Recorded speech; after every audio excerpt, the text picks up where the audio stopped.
look now at this map from FlightAware that shows the path of what we believe to be the helicopter.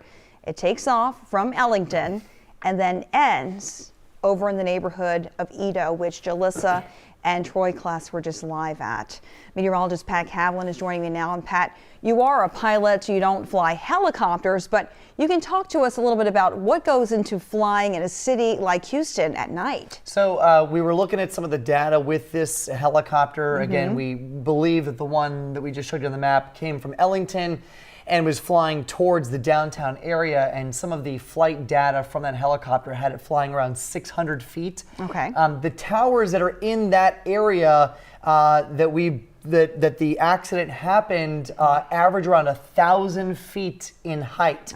And so if this was the tower that the helicopter struck, I mean, the helicopter was flying about 400 feet underneath the top height of this tower. And now on top of that, with these large radio towers, they have these long steel guidelines that help to kind of stabilize the tower, especially during wind events.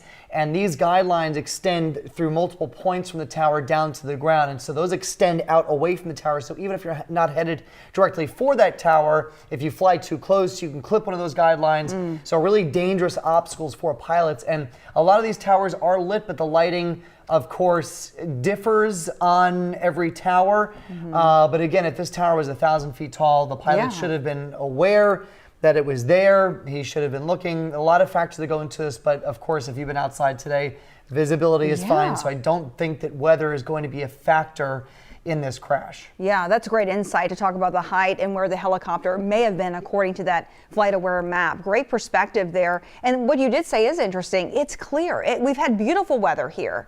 Yeah, so it'll be it interesting really to hear what investigators say when they get there on the ground. And look, it's very hard. It's very easy rather to get disoriented at night.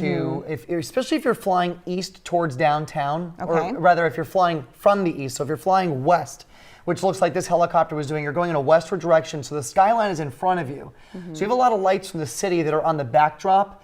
So it may become easy to lose the lights that are on that tower if you're not paying attention or if you're distracted.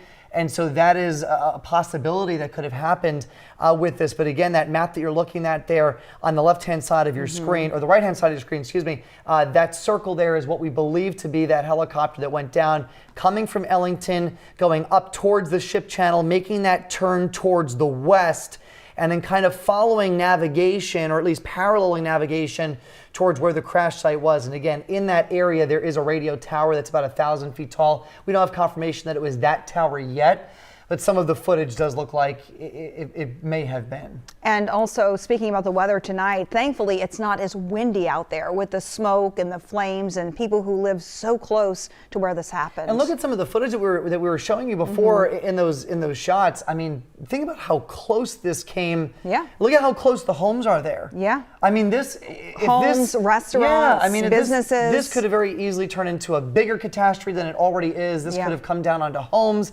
onto apartments, onto businesses. It could have been a much bigger disaster. So, I mean, all things taken into account, it's thankful that it happened within this empty field, that it came straight down, but still tragic for the pilot and for anybody else that may have been on board. And you can see this. Look at that video there. It's chilling. I mean, just to see that right there, it's unbelievable that this happened in that neighborhood, which we all know, as you said, people live there. There are restaurants nearby, businesses. Thankfully, those businesses, a lot of them we checked online, are not open right now. Right.